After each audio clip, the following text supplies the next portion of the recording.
So, dear students, we are continuing our videos. Now we are going to take subtopic 8.12 binding energy क्या होती है, concept of binding energy क्या होता है, और फिर इसमें हम मास डिफेक्ट मैंने ऑलरेडी वीडियो में भेजा है, आपको एक्सप्लेन किया है जो मैंने वीडियो भेजा है।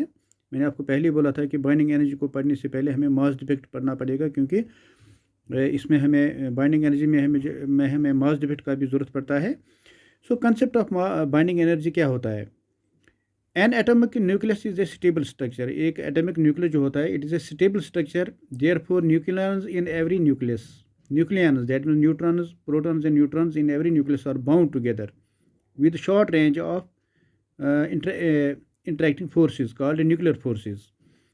जो एटॉमिक न्यूक्लियस होता है वो स्टेबल होता है, और जो न्यूक्लियस में होते हैं that means neutrons and protons, neutrons and protons they are bound together with short range interacting forces. एक दूसरे के साथ वो बाउंड है, उनके दरमियान short range interacting forces act करते हैं, उनको बोलते हैं nuclear forces. A definite amount of work has to be done to separate its nucleus from nucleus to such a distance that there is no interaction between them. तो एक work done करना है, definite amount of work done करने की ज़रूरत है to separate nucleus from the nucleus to such a distance that उनके दरमियान जो इंटरेक्शन न हो। This work done is a measure of binding energy of the nucleus. और ये जो वर्क डन है जो किया जाता है to separate nucleus from the nucleus, that means to separate protons and neutrons from the nucleus, जो सो दैट उनके दरमियान में इंटरेक्शन न हो, उस वर्क डन को वो this work done is a measure of binding energy of the nucleus. वो न्यूक्लियस को न्यूक्लियस से सेपरेट करने के लिए एक वर्क डन किया जाता है, उस वर्क डन को बोलते हैं बाइंडिंग एनर्जी। वो बाइंडिंग जो वर्क डन होता है that is a measure of binding energy of the nucleus. तो वो होता है measure of binding energy of the nucleus. So binding energy की डेफिनेशन क्या कह सकते हैं। Binding energy is defined as the energy with which the nucleons are bound in the nucleus. So binding energy एक एनर्जी है जिससे जो nucleons आपस में बाउंड होती है, दे आर बाउंड होती है। और एक work done it is a way measure जो एक work done amount of work done होता है to separate the nucleons from the nucleus to such a distance that there is no interaction between them. So binding energy is defined as energy with which the nucleons are bound in the nucleus. It is measured by the work done to separate the nucleons in the infinite distance apart from the nucleus so that they may not interact with each other. So जहाँ पर दोबारा यहाँ पर it is आपको समझ आएगा, it is measured as a work done to separate protons and neutrons to such a distance that they may not interact with each other. This is the measure of, ये work done है, it is a measure of the binding energy. So mass defect के लिए मैंने आपको पहले ही बोला है कि मास डिफेक्ट जो होता है वो डेल्टा एम से हम डिनोट करते हैं। It is found that rest mass of the nucleus always less than the sum of the rest mass of the protons and neutrons. इसको मैंने आपको ऑलरेडी एक्सप्लेन किया है कि the difference between the sum of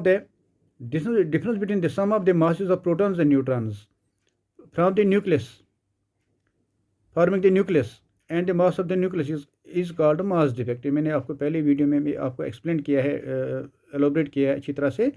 the difference between the sum of this is sum of mass of protons and neutron, वो इनका दरमियान जो सम ऑफ डिफरेंस ऑफ जो मास डिफेक्ट है it is defined as the sum of as the difference of the difference between the sum of masses of proton and neutron forming the nucleus and the mass of the nucleus, where m is the mass of the nucleus, mn mass of the nucleus represent करता है।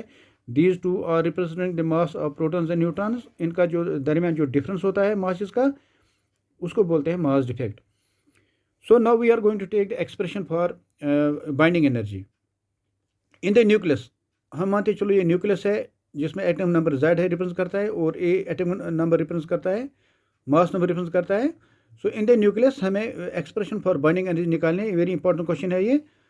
हम मानते Z in the nucleus XZA, यहाँ पर Z atomic number represent करता है, A mass number represent करता है, उसमें mass of the proton MP represent करता है, और Mn mass of neutron represent करता है ऑफ दिस न्यूक्लियस, और Mn ये मास ऑफ द न्यूक्लियस है। Mass of the whole nucleus represent करता है M N, mass of the nucleus, और एम एक्स जेड ए ये मास ऑफ द एटम है, mass total mass of the atom है। वो यहाँ पर ये न्यूक्लियस हमने ले लिया है एक्स जेड ए, जहाँ पर जेड एटमिक नंबर रिप्रेजेंट करता है, ए मास नंबर रिप्रेजेंट करता है, M P mass of the proton represent करता है, M N mass of neutron represent करता है, एम एन जो है mass of the nucleus represent करता है, और एम इंटू ये जो न्यूक्लियस है ये मास ऑफ द एटम करता है। This is mass of the atom along with the nucleus, वो ये रिप्रेजेंट करते हैं mass of the atom. So mass defect already हमें पता है, that is given by delta M, जो ऊपर हमने पढ़ा है, और ऑलरेडी पिछली वीडियो में भी मैंने आपको समझाया है। That is relation, mass defect का रिलेशन है, दैट इज़ रिप्रेजेंटेड बाय, वो mass defect is represented by sum of difference of sum of the masses of the proton and neutron and mass of the nucleus. So वो बराबर है delta M is sum of mass of proton and sum of the mass of the neutron minus mass of the nucleus. तो we also as per Einstein mass energy equivalence relation, binding energy वो बराबर होता है Z M P.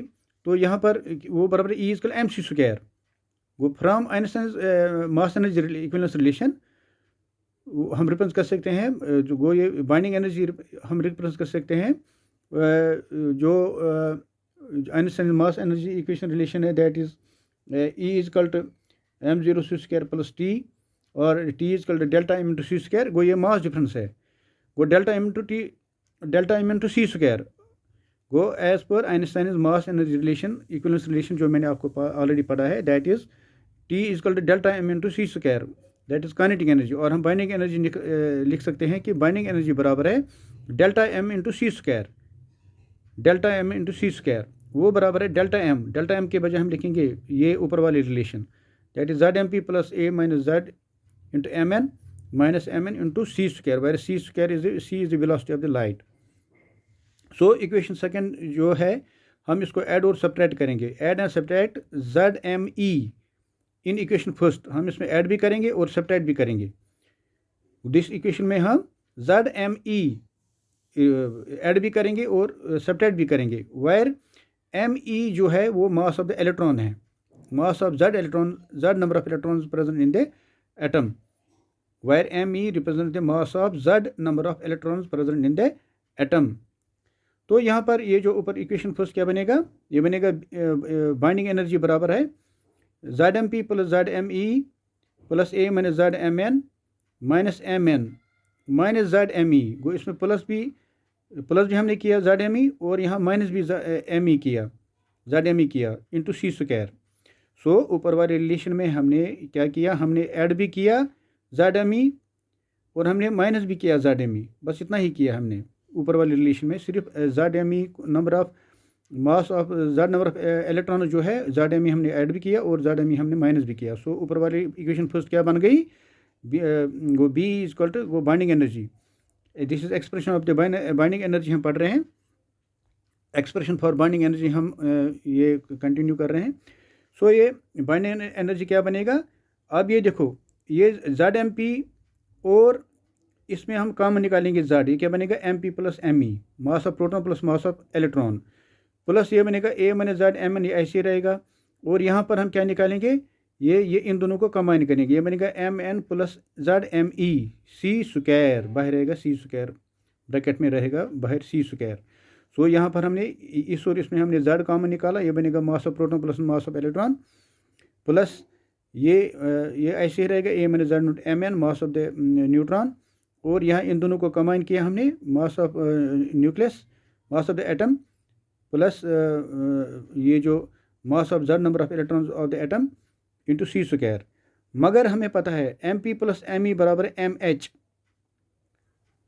वो M P plus M E वो बराबर है M H, that is equal to M H, M P plus M E वो that is equal to M H, and M N plus Z M E वो बराबर है mass of the atom. गो ये क्या बनेगा, ये mass of the proton plus mass of the electron, ये बनेगा M H, and mass of neutron plus mass of the atom plus mass of the Z number of electrons वो बनेगा m times ये इसका मास ऑफ द एटम। तो ये बनेगा binding energy हम रिप्रेजेंट करेंगे ZmH। तो ये बनेगा ZmH plus A minus ZmN minus ये बनेगा m into mass of the nucleus और मास ऑफ द एटम ये रिप्रेजेंट करता है। यहाँ पर हमने ऑलरेडी लिखा है कि this is the mass of the atom. This expression represents m z raise power z number of protons mass number है z और एटम मास है दिस a। सो ये बनेगा relation for the binding energy. So यहाँ पर हमने ये binding energy का हमने निकाला ये। सो दिस इज ये जो यहाँ पर MH जो रिप्रेजेंट करता है this is the for hydrogen atom. ये mass of the hydrogen atom है जिसमें एक इलेक्ट्रॉन है। So mass of proton plus mass of electron ये बनता है mass of the hydrogen atom. So इसको हम MH से रिप्रेजेंट करते हैं। This is the mass of one hydrogen atom containing one electron. So इसके बदले हमने ये बाइंडिंग एनर्जी का इसमें हमने ये एक्सप्रेशन बन गया। इसके बदले हमने MP प्लस ME के बजाय हमने MH लिखा because MH represents the hydrogen atom of mass MH of having one electron. Hydrogen atom जिसका मास MH है और इसमें एक इलेक्ट्रॉन है। तो MP प्लस ME के बजाय हमने MH लिखा और A माइनस ZmN ये तो ऐसे ही रहा। तो ये तो ऐसे ही रहेगा और ये जो Mn प्लस Zme ये बनता है mass of the atom as a whole. वो mass of the atom plus number of electrons of the present in the atom number of Z electrons present mass of Z electrons present in the atom Z number of electrons present in the atom. So ये total जो है mass of the atom and electrons number of electrons Z electrons present in the atom mass of Z electrons present in the atom that is represented by this relation mass of the atom go ये represent बनेगी ये this is the binding energy it is required expression for binding energy. So we will in the next video we will take binding energy curve क्या होता है। तो यहाँ पर अगर हमने यहाँ पर बाइंडिंग एनर्जी ये average binding energy per nucleon निकालना है तो जब हम बाइंडिंग एनर्जी को डिवाइड करेंगे बाय मास नंबर तो then the quantity obtained is called average binding energy per nucleon. So dear students you have to remember that from the about this binding energy जो relation हमें यहाँ पर मिला binding energy का जो relation है ZmH यहाँ पर MH से हमने रिप्रेजेंट किया MP प्लस ME को MH से रिप्रेजेंट किया mass of hydrogen atom of mass MH containing one electron. तो ये बनेगा ZmH प्लस ये बनेगा A माइनस ZmN माइनस ये बनेगा mass of the total atom into C² ये बनेगा ये बन गया एक्सप्रेशन फॉर बाइंडिंग एनर्जी।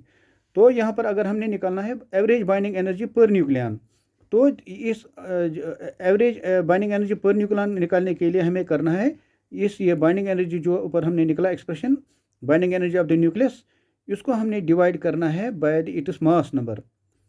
जब हम इसका डिवाइड करेंगे by the mass number we will get जो क्वांटिटी हमें ऑब्टेन होगी that is called average binding energy per nucleon.